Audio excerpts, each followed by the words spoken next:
The girl decided to confess to her childhood friend she'd not seen in 10 years. She didn't know her friend had forgotten her. He even mistook her for an escort.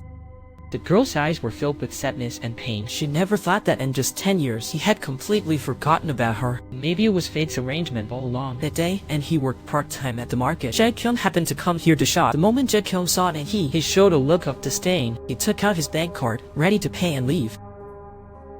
Hey, do you know who I am? Jai Kyung was furious. His grandfather passed away recently. Initially, he was the sole heir, but grandpa left a will before he died. Jai Kyung must graduate high school in his hometown to inherit all the estate. If he doesn't go, all assets will be donated to charity. He would only get 1,000th of the estate.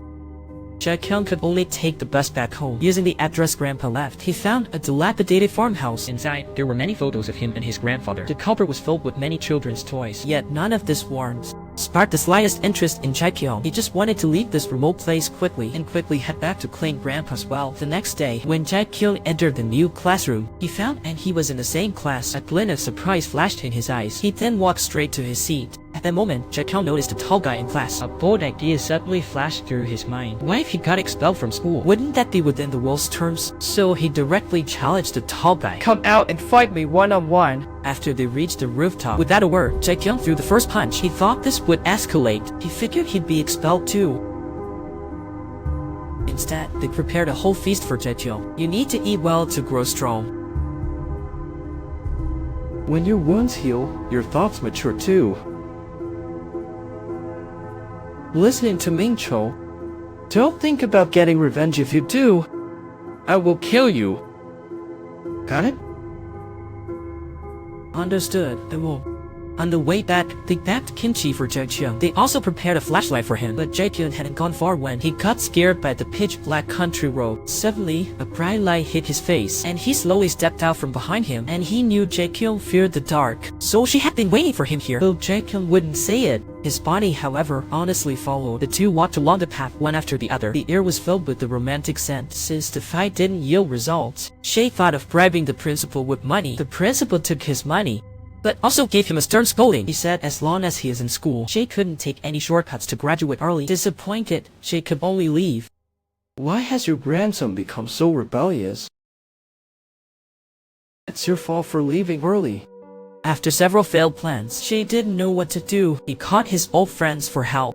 Soon, two flashy sports cars arrived at the playground. Jay hopped into the car, leaving stylishly. This scene astonished all the classmates. As they watched Jay's departing figure, Hexie's face showed disappointment and despair. That day, it suddenly poured. But Jay didn't come to school. Hexie was filled with worry. So after school, she rushed to Jay's house. Upon entering, she discovered Jay passed out with a fever. She quickly helped Jay onto the bed. Gently, she wiped Jay down with a towel. Then she went to make ginger soup for Jay. At that moment, Jay woke from his sleep. Seeing Hexie cooking earnestly, He suddenly felt a warm current inside him. Despite living a life of luxury since childhood, no one ever cared for him like this. So during their meal, he was no longer indifferent. As their conversation deepened, their relationship slowly grew closer. The next day, classmates were rehearsing the graduation play, but Jing pretended to be injured to avoid it. Yin-hee got very mad when she saw this. You selfish jerk!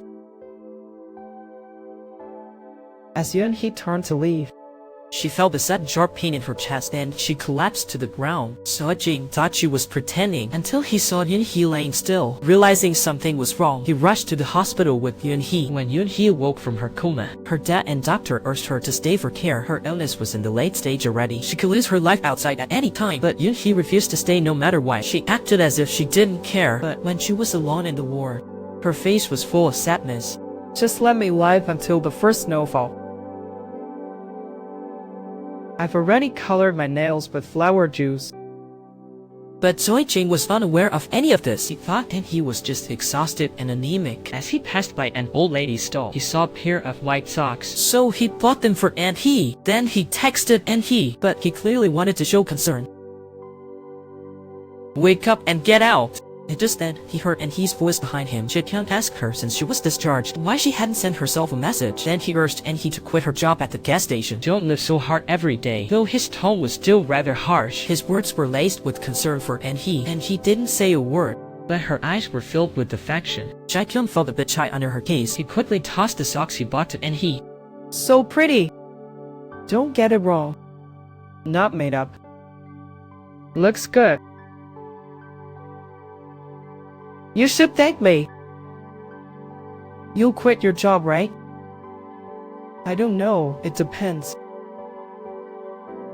From that day on, Jai Kyung never skipped school again. He actively participated in play rehearsals And worked part-time with his classmates in the fields. But while others worked hard, he secretly nibbled on greens alone. on the way back. Jai Kyung's gaze was fixed on Enhee's face. She's pretty, right? What? Your eyes are practically glued to my face.